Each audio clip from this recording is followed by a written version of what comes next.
Y a propósito del fallo de una juez que revive la posibilidad de las curules para las víctimas, tenemos contacto con el ministro del Interior, Guillermo Rivera. Muy buenos días, ministro.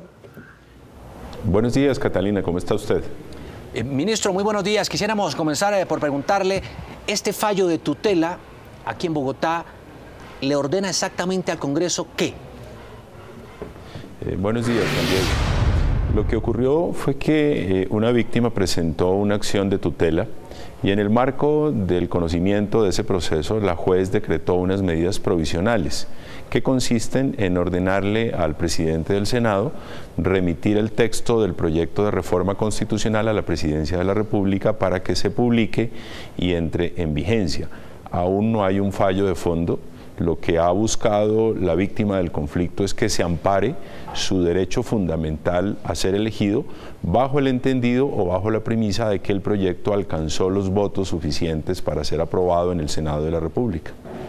Ministro, ¿este fallo se podría entonces impugnar por parte del Congreso y que vuelva a quedar en el limbo el tema de las 16 curules? Habrá que esperar la decisión de fondo, es decir, la decisión de primera instancia, que deberá darse seguramente en unos días. Lo que ocurrió ayer es que la juez admitió la acción de tutela y decretó unas medidas provisionales que ordenan al presidente del Senado remitir el proyecto a la Presidencia de la República para publicarlo. Pero un poco lo que sí quisiéramos resaltar nosotros es que tanto esta decisión, esta medida provisional, como el concepto que emitió la semana anterior el Consejo de Estado, le dan la razón al Gobierno Nacional cuando afirmó que el proyecto de reforma constitucional alcanzó los votos suficientes para ser aprobado. Tenemos una diferencia de interpretación con el presidente del Senado, pero ya son, por un lado, un concepto del Consejo de Estado y ahora esta decisión de una juez de Bogotá que le dan la razón a la tesis que ha venido sosteniendo desde el 30 de noviembre el Gobierno Nacional. Señor ministro, ¿cómo entender que sea una juez la que desde el Poder Judicial termine ahora diciéndole al Poder Legislativo qué hacer? Prácticamente uno diría haciendo su labor, legislando, una juez de Bogotá. No, eso no creo que deba entenderse de esa manera, Juan Diego. En un Estado de Derecho, en un Estado democrático, las decisiones administrativas o las decisiones legislativas están sujetas al control jurisdiccional o son susceptibles del control jurisdiccional. Porque de lo contrario, lo que existiría es una dictadura. Es decir, si un gobierno puede expedir normas o el Congreso puede expedir normas sin ningún tipo de control cuando exista o una diferencia de interpretación como en este caso o cuando exista una arbitrariedad, pues si no existiese control jurisdiccional estaríamos en una dictadura, estaríamos en un régimen totalitario. Al contrario, estos controles jurisdiccionales lo que hablan es bien de nuestra democracia. No se trata de que un poder esté interfiriendo sobre otro, se trata de que en casos excepcionales operen controles jurisdiccionales. Aquí lo que se está amparando es el derecho fundamental de una víctima a tener una representación política, su derecho fundamental a ser elegido. Y lo que ocurrió el 30 de noviembre es que el proyecto alcanzó los votos suficientes, así lo respaldan dos sentencias de la Corte Constitucional, así lo señala expresamente un concepto del Consejo de Estado y con todo su derecho la víctima acudió mediante una acción de amparo a un juez de la República. Además, si este proyecto se publica y entra en vigencia, tendrá el control automático de la Corte Constitucional porque este hace parte de los proyectos aprobados a través del procedimiento especial legislativo más conocido como el Fast Track. Luego la última palabra la tendrá la Corte Constitucional, quien dirimirá esta controversia de interpretaciones. Es decir, es la Corte Constitucional la que estaría llamada a ejercer ese control que usted dice, de pronto no un juez inferior. No, el juez de tutela, que es un juez inferior, pues está desarrollando un control jurisdiccional inmediato y está tomando unas medidas provisionales para amparar un derecho, porque si no se ampara desde ya ese derecho, las víctimas no tendrían la posibilidad de inscribirse como candidatos. Recuerde usted que ayer se cerraron las inscripciones para el Congreso de la República, las listas al Congreso de la República. Si no se ampara ese derecho ahora, lo que va a ocurrir meses más tarde, cuando la Corte Constitucional resuelva de manera definitiva, es que las elecciones ya habrán pasado.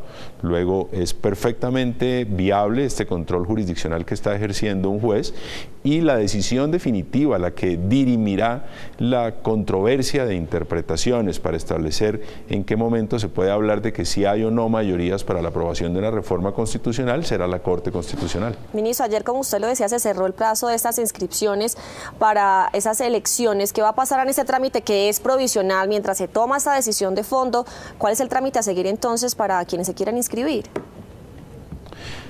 El proyecto de acto legislativo le otorga facultades amplias al señor Registrador Nacional del Estado Civil para que establezca un plazo especial o un periodo especial de inscripciones para estas circunscripciones. Luego lo que podrá ocurrir es que una vez entre en vigencia, el registrador podrá establecer un plazo para que los candidatos o quienes tengan las condiciones, cumplan los requisitos para ser candidatos en estas circunscripciones, puedan presentarse al debate electoral de marzo del 2018. Esta decisión del juez es muy importante porque, repito, si no se toman estas medidas provisionales, cuando la Corte Constitucional resuelva de fondo, lo más probable es que ya hayan pasado las elecciones del Congreso de la República, y lo que habría ocurrido es que entonces las víctimas se habrían quedado sin la posibilidad de inscribirse y de participar del debate electoral, de tal manera que me parece que esta es una decisión que no interfiere de un poder público a otro, sino que por el contrario ampara un derecho fundamental a ser elegido, en este caso para las víctimas del conflicto. Hoy se promulga finalmente esta ley y el Congreso tiene que acatar ese fallo. Por supuesto, todos los ciudadanos, incluidos los servidores públicos, estamos obligados a acatar los fallos judiciales. Esta es una orden judicial y el presidente del Senado tendrá que cumplirla. Desde luego que esta no es una decisión definitiva, no es una decisión de fondo, es una medida provisional. El fallo de tutela vendrá después, pero así sea una medida provisional, es una orden de un juez y tiene que ser acatada. Claro. Ministro, siempre han existido ciertas dudas, sobre todo de la oposición frente a quienes van a ocupar estas curules, llamadas circunscripciones especiales de paz para las víctimas en las zonas de conflicto. ¿Cómo controlar que realmente sean las víctimas y no haya en estos sectores del país donde ha tenido bastante influencia las FARC, que sean finalmente líderes de este grupo guerrillero? Bueno, en primer lugar, desde el Gobierno Nacional queremos rechazar enfáticamente esa campaña de estigmatización que han venido haciendo sectores de la oposición al gobierno frente a los ciudadanos que provenimos de esas regiones más apartadas, y hablo en nombre propio porque yo provengo de una de esas regiones. No puede ser que haga carrera esa tesis de que quienes provenimos de esas zonas apartadas per se o digamos inexorablemente tenemos vínculos con la ilegalidad o estamos cooptados por la ilegalidad. Por eso el gobierno rechaza de manera enfática esa campaña de estigmatización. Y segundo, la manera, digamos, de ejercer un control, el propio proyecto lo establece. Quien vaya a ser candidato tiene que acreditar el certificado que entrega la Unidad para la Atención y Reparación de las Víctimas de la condición de víctima del conflicto armado. El partido político que surgió de las FARC no puede inscribir candidatos en estas circunscripciones, como tampoco lo pueden hacer los partidos políticos que hoy tengan representación política en el Congreso de la República. Ahora, asumir que todas las elecciones que se presentan en esas zonas apartadas van a ser elecciones cooptadas por la ilegalidad, pues significaría entonces que quienes se presentan como candidatos en las circunscripciones ordinarias, tanto al Senado como a la Cámara de Representantes, también tendrían entonces que ser cooptados por la ilegalidad. Por eso nosotros rechazamos esa campaña de estigmatización.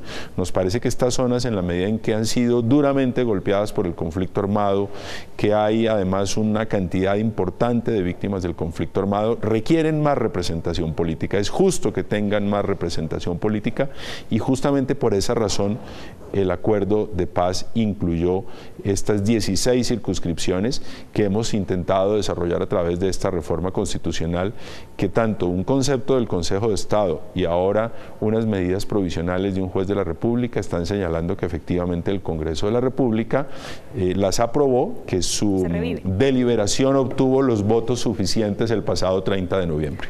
Se reviven entonces con ese fallo de tutela las 16 curules para las víctimas provisionalmente. Ministro del Interior Guillermo Rivera, gracias por estar con nosotros en Noticias Caracol. Con el mayor gusto. Feliz día.